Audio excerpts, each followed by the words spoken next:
नमस्कार, मैं नियाज खान और आप देख रहे हैं न्यूज़ एक्सप्रेस और हमारे साथ वरिष्ठ पत्रकार अमीन अहमद जी हैं। हार से कांग्रेस में हाहाकार, ऐसा क्यों कहा जा रहा है, ये जानने के लिए थोड़ा आपको पीछे जाना पड़ेगा। थोड़ा मैं आपको प्लॉट समझाऊंगा कि लोकसभा चुनाव के नतीजों के बाद 4 राज्यों में विधानसभा चुनाव होने वाले थे। इन 4 राज्यों में हरियाणा, जम्मू कश्मीर, महाराष्ट्र, झारखंड, एक ही साथ इन चारों राज्यों के चुनाव की तारीख का ऐलान होना था, लेकिन ऐसा नहीं हुआ। सबसे पहले जम्मू कश्मीर और हरियाणा विधानसभा चुनाव की तारीख का ऐलान हुआ, वहां पर चुनाव हुआ और चुनाव में जो नतीजे आए वो जम्मू कश्मीर में नेशनल कॉन्फ्रेंस ने अपनी सरकार बनाई और हरियाणा, जो कि ये कहा जा रहा था कि इस बार वहाँ पे किसान बहुत गुस्से में हैं, इस बार वहाँ पे परिवर्तन चाहते हैं, लेकिन वहाँ हुआ क्या, तमाम एग्जिट पोल्स, तमाम सर्वे जो है वो धरे के धरे रह गए। वहाँ पर फिर से बीजेपी ने अपना परचम लहराया। इसके बाद महाराष्ट्र और झारखंड में चुनाव होता है। महाराष्ट्र को लेकर के भी यही बात कही गई कि वहाँ पर इस बार जो है महाविकास आघाड़ी की सरकार बनने जा रही है। महायुति हर तरीके से वहाँ पर कमज़ोर है और जो है लोकसभा चुनाव के नतीजे जो महाराष्ट्र के थे उसको आधार बनाकर भी इस तरीके की तमाम तरह की बातें कही जा रही थी। वहीं झारखंड में जो है जेएमएम की सरकार बनती है। इसके अलावा जो विधानसभा के सीटों पर उपचुनाव हुए, यूपी की बात की जाए तो यूपी में भी कुछ खास जलवा देखने को मिला नहीं। तो इसलिए ये तमाम जो नतीजे आए हैं, इन नतीजों को देख कर के ही अब ये कहा जा रहा है कि हार के बाद कांग्रेस में हाहाकार मचा हुआ है। इसी पर हम चर्चा करेंगे। अमीन अहमद जी हैं हमारे साथ। तो सबसे पहले तो अमीन जी, जिस तरीके से हरियाणा चुनाव में अभी जीत के हार जीत के फैसले भी नहीं आए थे, एग्जिट पोल ही अभी आना शुरू हुआ था कि मुख्यमंत्री के पद को लेकर के झगड़ा हो गया था। एक तरीके से कह सकते हैं कि कौन बनेगा, इसी में सब रह गए।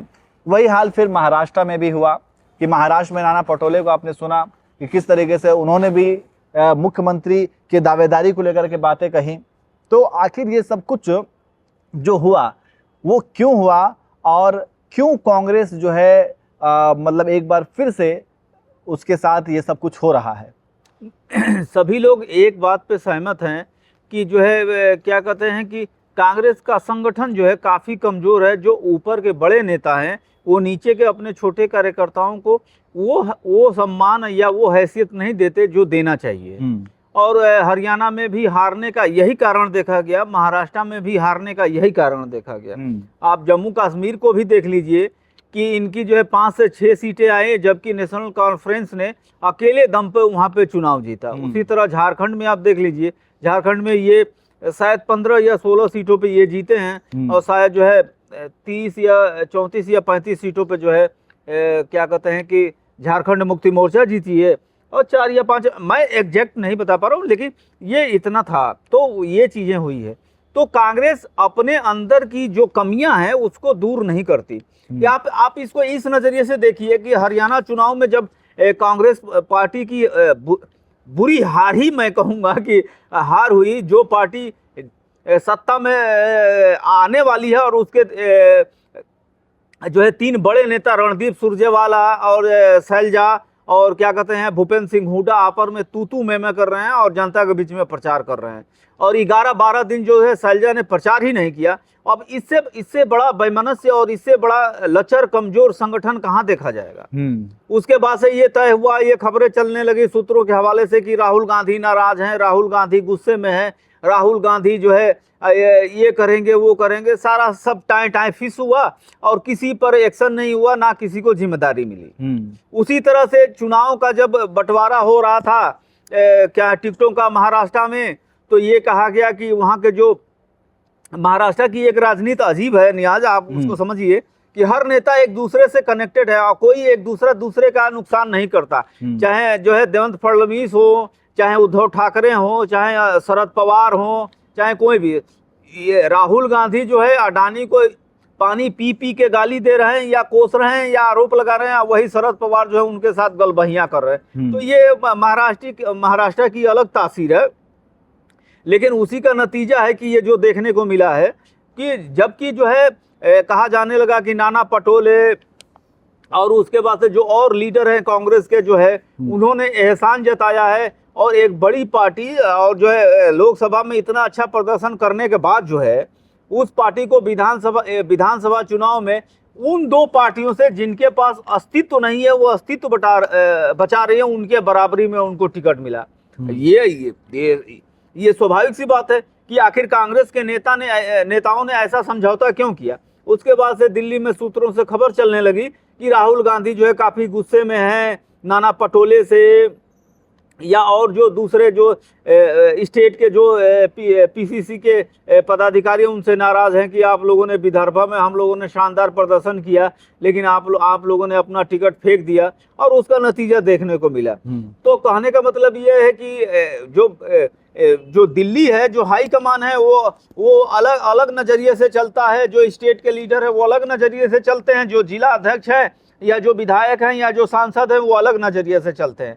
जबकि होना ये चाहिए कि अगर राहुल गांधी कोई बात कह रहे हैं तो उसको स्टेट भी उसी हिम्मत के साथ स्वीकार करे, उसी के साथ उनके बाद जो है जिला अध्यक्ष, महामंत्री, संगठन मंत्री, सचिव, ये सारा जो प्रक्रिया है वो निभाए। जबकि ऐसा नहीं देखता। ये चीजें जो संगठन वाली बात है ये सबसे ज्यादा बीजेपी में देखने को मिलती है।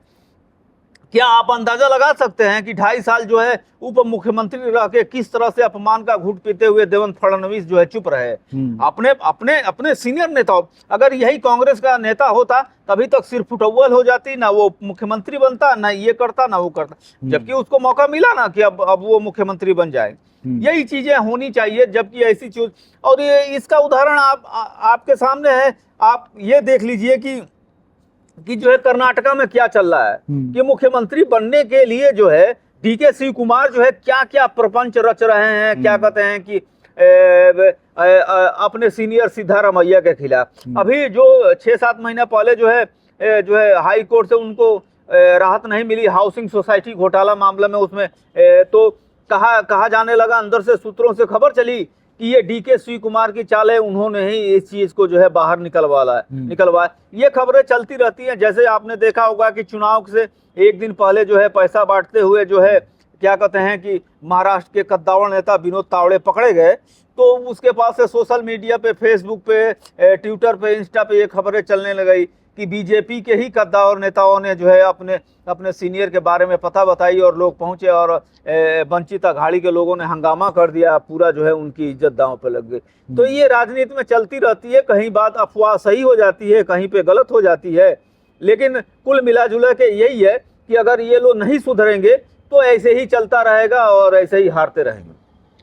बिल्कुल, तो शायद इस वजह से भी कहा जा रहा है कि हार के बाद जो है कांग्रेस में हाहाकार है, क्योंकि कांग्रेस पार्टी को एक तो लोकसभा चुनाव के नतीजों के बाद जो कॉन्फिडेंस आया था और उस कॉन्फिडेंस के आधार पर जो विधानसभा के चुनाव होने थे, जैसा कि महाराष्ट्र, जम्मू कश्मीर, झारखंड, हरियाणा, और इन विधानसभा चुनावों को देखते हुए जो कांग्रेस के अंदर कॉन्फिडेंस आया था, उस कॉन्फिडेंस को शायद कांग्रेस जो है वो बैलेंस नहीं कर पाई। शायद इस वजह से भी ये हुआ, क्योंकि हरियाणा, जैसा कि उन्होंने भी, अमीन जी ने भी ये कहा कि हरियाणा चुनाव अभी जीत हार कुछ भी तय नहीं हुआ। अभी एग्जिट पोल्स और सर्वे के आधार पर ही वहाँ पर मुख्यमंत्री के चेहरे को लेकर के झगड़ा होना शुरू हो गया था, अंदर खाने अंतर विरोध होने शुरू हो गए थे, एक ग्रुपिज्म होना शुरू हो गया था। और ठीक ऐसा ही महाराष्ट्र के अंदर भी हुआ कि महाराष्ट्र में भी कौन जीत रहा है कौन हार रहा है इसका कुछ भी नहीं हुआ, लेकिन नाना पटोले और मुख्यमंत्री पद को लेकर के तमाम तरह की बातें होने लगी। तो ये सबसे पहले कांग्रेस के अंदर ये समझना होगा कि कोई भी चीज़ अगर हो रही है या फिर होने वाली है तो उसको थोड़ा सा सभी नेताओं के साथ बैठ करके, बातचीत करके, विचार विमर्श करके, और ज़्यादा अफरा तफरी का माहौल या फिर हड़बड़ाहट के या फिर उतावलेपन को ना दर्शाते हुए शांति से वो कुछ अगर काम करें तो कुछ बेहतर हो सकता है। और ये महाराष्ट्र चुनाव के नतीजों से या फिर हरियाणा चुनाव के नतीजों से कांग्रेस को ये ज़रूर सबक मिली होगी और आगे कांग्रेस को थोड़ा फूंक फूंक करके कदम भी रखना चाहिए। वैसे आप क्या मानते हैं? क्या हमने ये जो डिस्कशन किया या फिर जो भी बातें निकल करके सामने आई, क्या आप भी उससे इत्तेफाक रखते हैं? क्या आप भी मानते हैं कि कांग्रेस की हार से कहीं ना कहीं हाहाकार है और कांग्रेस को थोड़ा अपने उतावलेपन पे कंट्रोल रखना चाहिए और एक सोच समझ करके जो रणनीति तय करनी है, तय करके उस पर अमल करना चाहिए, क्योंकि अगर लोकसभा चुनाव के जो नतीजे आए उन नतीजों के आधार पर आपको बहुत ज़्यादा खुश होने की ज़रूरत नहीं है। आगे और भी जो है डगर बहुत कठिन है और मुश्किल है, और आपको कैसे आगे बढ़ना है ये आपको तय करना होगा, उसके लिए बहुत अच्छे से रणनीति बनानी होगी। वैसे आप इस पूरे मुद्दे पर या फिर जो हमने बातचीत की उसमें आप क्या कहेंगे, कमेंट करके आप भी अपनी राय ज़रूर दीजिए।